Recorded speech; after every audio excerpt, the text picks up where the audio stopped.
good to me. He has sent an angel from up above, and I'm so thankful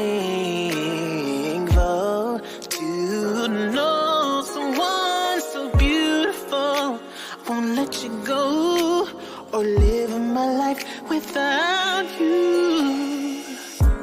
'Cause every time I look into your eyes, I just thank the Lord 1,000 times. Finally I found the one that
Hi, everyone. Welcome to Black Girl Joy. And today is an extra special sentimental episode for me. We're talking about tapping into your limitless motivation.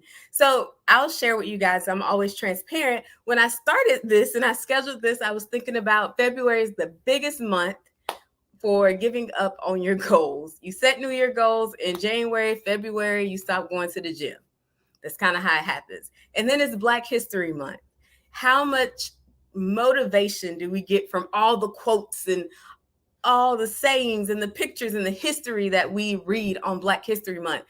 The first word of this show is Black, right? That's why we're here, Black Girl Joy. And then lastly, today is actually the 3rd anniversary of my mom's death. And she was one of my biggest inspirations, and her whole passing serves as motivation for this show, as motivation for me to try to find my Black girl joy. And so I'm going to welcome a very special guest. Here she come, y'all. Here she come.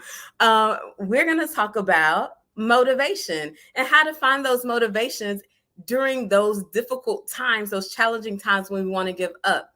Miss Tara, are you ready? Yeah. There she go. Hey. What's up? Hey, girl. Hey. So thank you for coming on. Thank you for coming on. I have looked at your Facebook and I just got connected with you on social. And I was like, she always posted about motivation. I need to do a show on motivation. Let me just try. Y'all should see how I write emails for people to join. Well, if you would come on. So it's professional. It's so professional. Okay. Well, I just want to thank you and say I appreciate it before we even get started. Thank you for having me. Yeah. So I just want to start with a basic question. What do you consider motivation? The drive behind why we do what we want to do.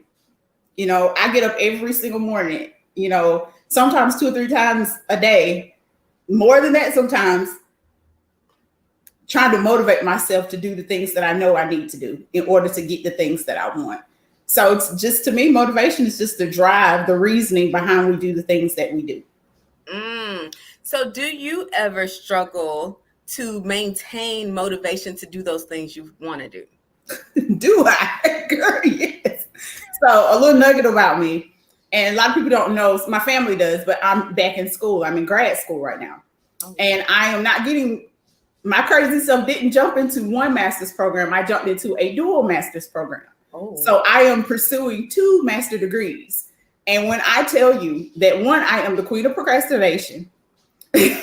And 2, sometimes I question myself daily. Why in the world did I decide to go back to school? So every single day I am motivating myself to get up and do it, because I know what my end game, what I want my end game to be.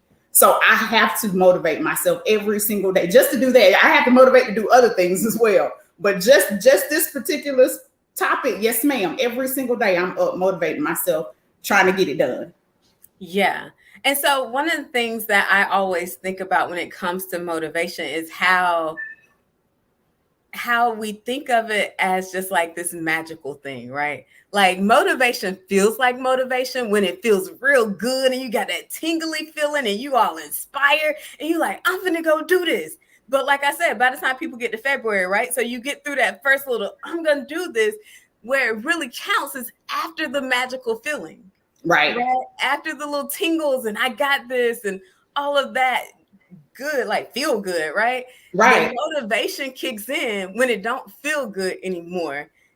So do you feel like when we talk about motivation, that magical feeling of motivation and that kind of, I almost feel like it's an imaginary way, like we think about it. Do you think the way we think about it being like super inspiring and feel good carries too much weight? You know what? I thought about that, and I appreciate you sending stuff beforehand so I can think about it. That's awesome. That's OFO. OFO does stuff like that. But, I thought about that, and what I'll say about that is a lot of times the reason why it seems like it's so much weight is because we have a tendency to take on other people's dreams and aspirations as our own. Like I said, with me going back to school, I didn't go back to school because I felt like I needed to do it to impress somebody else, or I needed to do it for somebody else. So even though sometimes I have to make myself get up and do my classwork, at the end of the day, I want to do it. But when you take on somebody else's dreams and aspirations, at first you get that tingly feeling. But then when you realize this ain't what you really wanted to do in the first place, it starts to die off. So I don't think that motivation actually has weight. I think the desire to be successful and the way we pursue that success has weight. That's what I believe. And then it weighs you down. I agree with you. Like, that is one of the things I preach is that, are you doing this because you want to do it? Because that's step number 1. Like, I've seen people, they want to do this. They want to be an entrepreneur. They want to do whatever it is, right? I want to do this. I want to do that. But what they come up with is rooted in somebody else's process. Exactly. And therefore, when you get about 3 to 4 or 5 steps in and you start losing some of that motivation because you're like, okay, this is not the feel good part no more, then it drops, right? But I think that nice little magical feeling does carry too much weight because nothing's ever going to be magical all the time. I listened to this Oprah podcast a few weeks ago, and it was a guy, I think it was like The War of Art. He wrote the book, The War of Art. And he talked about as soon as you start pursuing something that really matters to you, that like carries weight in your life, right? It really matters. It's purposeful. It's going to actually mean something. That the first thing you're going to come up against is resistance. Absolutely. And so your ability to get through that resistance, right, is what determines how successful you're going to be. And I feel like when you come up to that resistance, that's when true motivation comes in, right? Why are you motivated? How are you motivated? And that's how you get through the areas of resistance. I agree. I mean, and like I said, if it's something that you really didn't want to do to begin with, when that resistance comes, you fall off. But when that resistance comes behind something that you really, really want to do, the tingling feeling is not there. Trust, the tingling feeling is no longer there. And you're pushing yourself to get it done. But at the end of the day, your mind is still, okay, this is why I want to do it. You remind yourself, this is why I want to do it. This is why I want to get it done. You have 150,000 reasons why you want to get it done and why you need to get it done. But if you've taken on something that you really didn't want to do in the first place, as soon as that resistance comes, it's like, boom, and it's over. the dream has died. All right, I'm gonna ask you a question that wasn't in the thing I sent you. Okay, well, tell my secrets. Like, oh, she sent me questions, and mind you, half of the questions I sent I never asked, but it's just the way it is. Okay, right?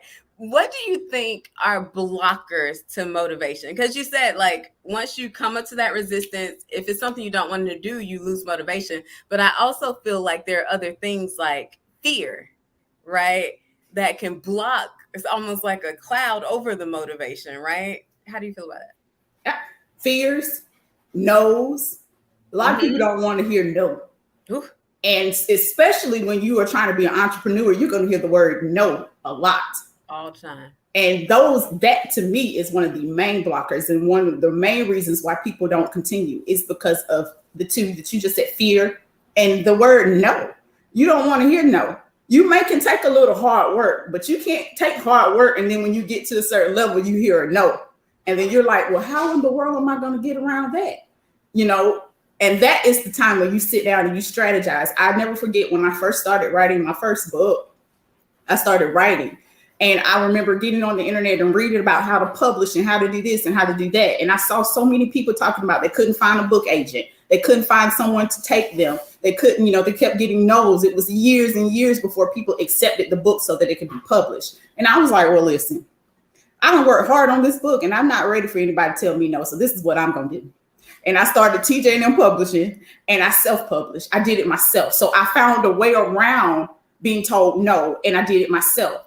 And a lot of times when people get a no, they want to give up. And I've ran into a lot of people that hear the word no and they give up. And they're like, you know what? It's not meant to be because I heard the word no. And that's just not true.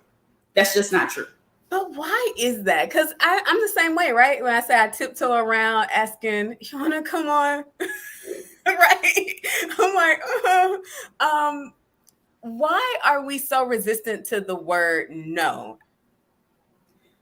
Because no, I think no is like almost like saying it can't be done. In some sort of way, it's almost like no, it can't be done. And it's like a finality to that word no. But to me, when I hear no, I just hear, well, let me try another way. That's just my mind thinking. If I can't come through this door in this direction, I'm going to see if I can sneak into the back door.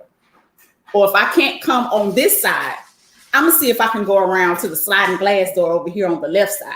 That's just me. So I try all different avenues first before I say, you know what, it can't be done. But there are a lot of people who just stop at that no, and they don't continue forward. And I think what they should understand is a no does not mean not ever.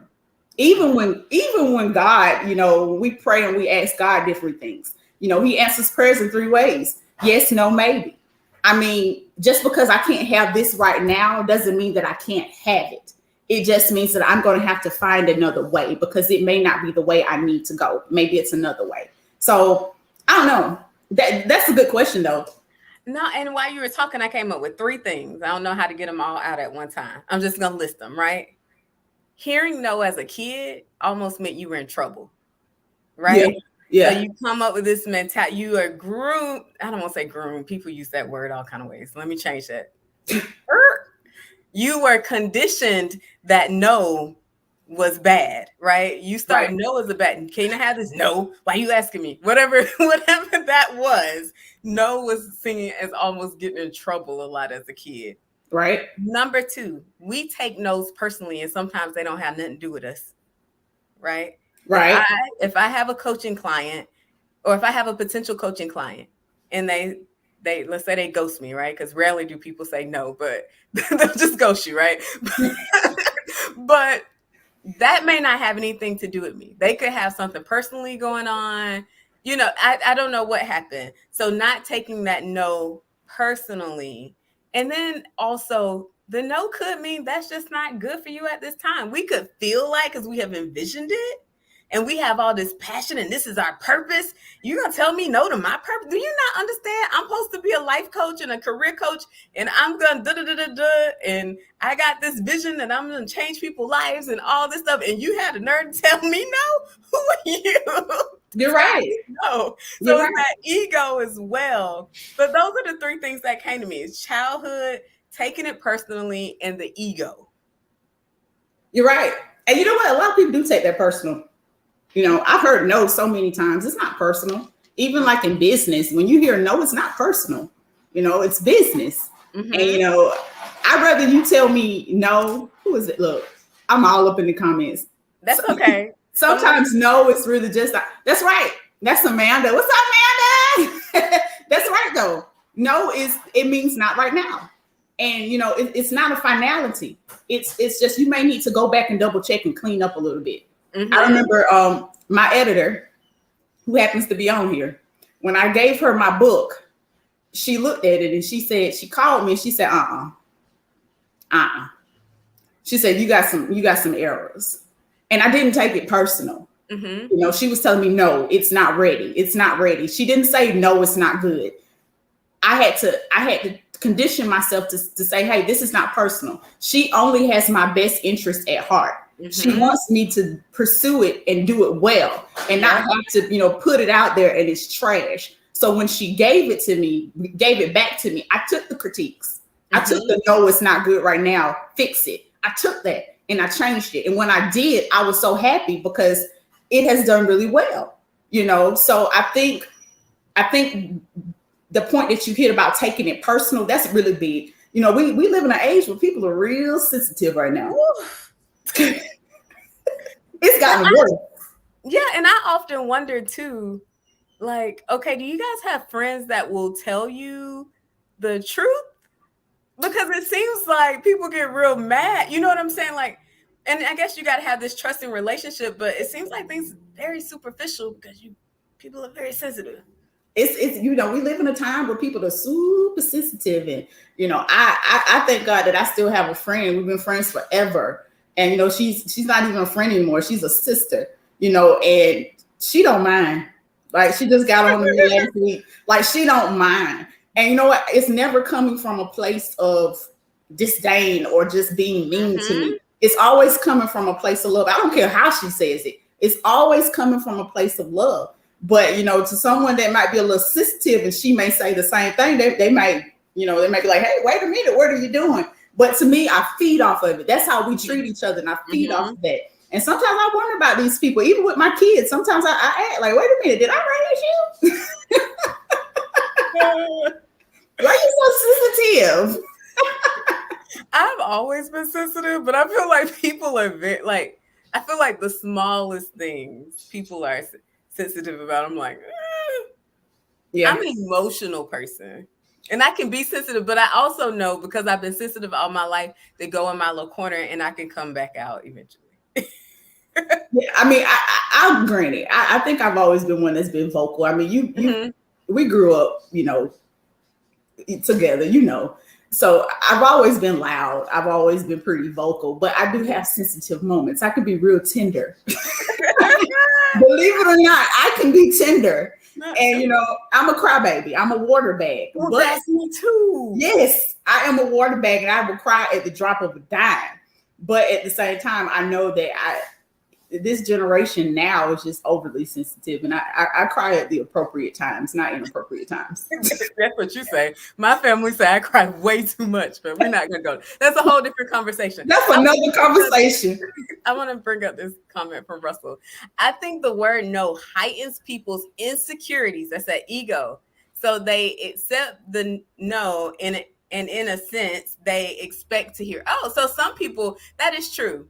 So people expecting to hear no, right? And so I think that is also a problem. When you always expect to hear no, then it becomes like, I want to say hopeless. Because you're coming already into a situation with negative thoughts. Yeah. It's always, you know, and me, I'm not built like that. And I can't be around people like that. Like I cannot stand negativity, which is why I'm always putting something positive and motivational out there, because I can't stand negativity. It bothers me to my core. And I think with people like that who have a tendency or expectation to hear no, take a step back and check your surroundings. Oh, check the people that you are surrounded by. Because 9 times out of 10, you are surrounded by people who give nothing, breathe nothing, eat nothing, and sleep nothing but negativity. Oh, yeah. I did a post about that, and I was like, your friends should inspire you. If your friends don't inspire you, in some degree, it doesn't have to be they inspire you to go save the world and become Mother Teresa. And, it's not that, but just inspire you to be a better version of yourself and to believe in yourself. If your friends don't do that, let it go. It ain't worth it. Mm-mm. It ain't worth it. And where I'm at right now in my life, I won't say what age I'm pushing, but where I'm at right now. I'm beginning at it, but okay. Where I'm at in my life, like I can't be surrounded by people, who are never going to give me encouragement, who are never going to give me motivation. I can't be surrounded by people like that. So I start pruning back. I start pruning back, which my circle has always been small. Anybody that knows me knows that I don't deal with a lot of people and I have a small circle. But if you're one of those ones who have a large circle, then maybe it's time to start pruning back and start getting rid of those people. And we were just talking, I was just having a conversation with someone about this earlier today, but you got to start feeding people from a long handle spoon. I can be cordial with you. I can be nice to you. We can say hi and bye, and we can, and that be it. But I don't have to go to dinner with you. I don't have to be on the phone with you. I don't have to text you. I can feed you from a long handle spoon. There is absolutely nothing wrong with that. Don't let nobody tell you that, because a lot of people, and I say this as a Christian woman, my husband being a pastor, I say this: you do not have to fool with everybody. I don't care what anybody says. That's so true. You do not have to fool with everybody. It doesn't make you any less of a Christian. It doesn't make you any less of a good person. You do not have to fool with every single person that you come in contact with, because some people just simply don't mean you any good. Whew. You know who taught me that? Who? My mama. And it started at a young age. And my sister told me this story the other day. She said, like, adults will come up and be like, hey, how you doing? What's going on? And she wouldn't answer, right? We were very funny acting kids. We still funny acting adults, just to be honest. But she wouldn't say anything. And the woman looks at my mom and say, she not speaking to me. You gonna make her speak to me? She said, she don't know you. You don't gotta speak. She don't gotta speak to you. Who are you? And it's just the point that you don't have to deal with everybody. And I see that at work, right? When I was in a bigger office, and it was like, no, you have coworkers. I have associates that are coworkers, and I have coworkers who are my friends. I don't mix the three. We're not all going out together. And it's important because there are some people who are not happy, and they are trying to rub that off on you, right? They're trying to push that off on you, or they're trying to blame you for it, right? And you have nothing to do with it. So you do have to protect your energy. Now, that don't mean if your friend having a hard time, and I'm one known for having hard times, but if your friend having a hard time and they're not in a good space, that's not the same thing. No, right? It's not. It's not. I have a lot of, moments.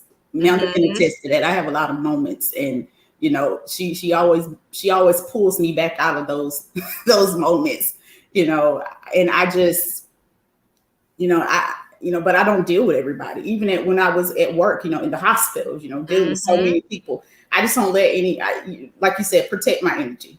Yeah, I protect my energy, because me being mean, and I like to smile, and I like to laugh, and I like to joke, and I like to dance. I just can't have you dragging me down. Like, I can't have people around me dragging me down. Yeah, no, that's so true. And it can be so easy to get caught up into other people's stuff. We all have a limited amount of energy. So when you're trying to maintain motivation on your own stuff and you start dealing with other people's stuff, you just can't do it all. Yeah, you're going to fail every single time. You are. All right.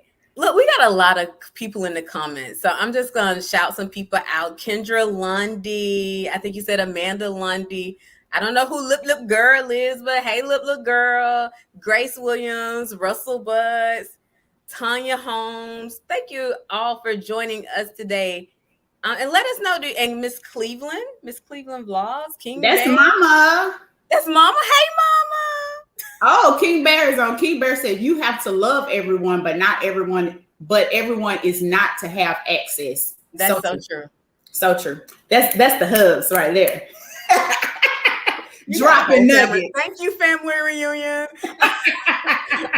All right. So how can we come when we get to that hard time, right?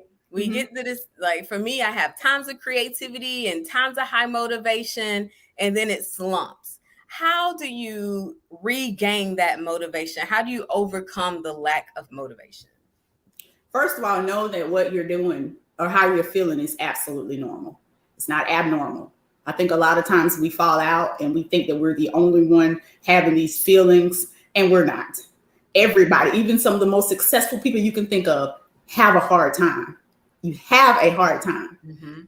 But we always have to remember why it is that we want to do what we want to do. Actually, on my blog this past week, I posted a post called Motives. And it was basically, and without giving too much of it, it was basically saying, why are we doing the things that we do? What are the motives behind the things that we want to do? And when we check our motives at the door, and when we're feeling during those times where, sadness or being down or this is not working, we just remember why it is that I want to do what I want to do. What's the driving force behind that? And like I said, it's nothing unnatural. Everybody feels like this, but it's just, we have to find it in us, find that thing that is driving us, hold on to it and say, you know what, I'm going to get it done. If I got to take it day by day or hour by hour, minute by minute, I got to get it done. I like that. And you're right. A lot of people, everybody has moments, right, of insecurity or lack of motivation or feeling like it's too much. In the age of social media, you don't see a lot of that, right? So I probably share more than I should on my Facebook because I feel like it's not balanced. It's not balanced. Brazil, look, I love your transparency. I think it's awesome. When I look at your TikToks and I see your stuff, I'm like, look at Rizal. I love your transparency. And it's crazy because I don't remember you being this talkative, but I love it. I love it. Thank you. But I feel like on social media, it's always about the good times, right? The happy times. And it can almost make us feel even more isolated when we feel bad. You know what? I think, but I like you. I like people being relatable. Because I'm not always happy. I'm not always smiling, and that's the stuff I want to give, especially like in my blogs. I want to give that energy where I'm relatable. Okay, now I see Tara do this because you know as well as I know, social media can be cap. Like, you get on social media and you see these people doing these great things, but they're not telling you what's going on behind the scenes. They're not telling you that they're not getting any sales. They're not telling you that no clients are coming through. They're not telling you that they're crying because they don't got this bill for whatever internet, whatever website company they're using for, and they can't pay the bill. They're not telling you those things. But what's wrong with not telling you this stuff? What's wrong with not saying, hey, I'm struggling. This is why I'm going through this. This is why I'm here. People need that relatability. They need that transparency. And I see absolutely nothing wrong with it. Yeah. And we learn from it, right? Do you know, like, if you look at things that go viral, I'm going to think of one instance. I'm going to forget her name. John Legend wife, right? She comes out and says, I've had miscarriages, or she's had miscarriages. And you have these moments when people are transparent and it blows up because it's relatable. And all this time you're like, she's just a model who's rich. I can't relate to her. But when people can relate, I feel like it actually does sometimes like hit home, like, oh gosh. It humanizes them. Yeah. It humanizes them. And okay, these are regular people. These are regular people. And I think people can appreciate that more than you just out there making it look like, honey, you are just all that and 17 bags of chips. I think people can appreciate relatability and just transparency. That's why I love your platform, because you always are transparent. I think it's awesome. Thank you. All right. So we're at the literally last minute. I'm going to ask you, how can we become masters of our own motivation? Get out of your own head and do not take on anybody else's happiness. Find your own. Whatever happiness looks like to you, whatever level of success looks like to you, you find it and you take it and you grab hold of it because it's yours and nobody else's. But first and foremost, get out of your own head, please. Oh, I love that. That's so true, though. Get out your own head and define happiness for yourself.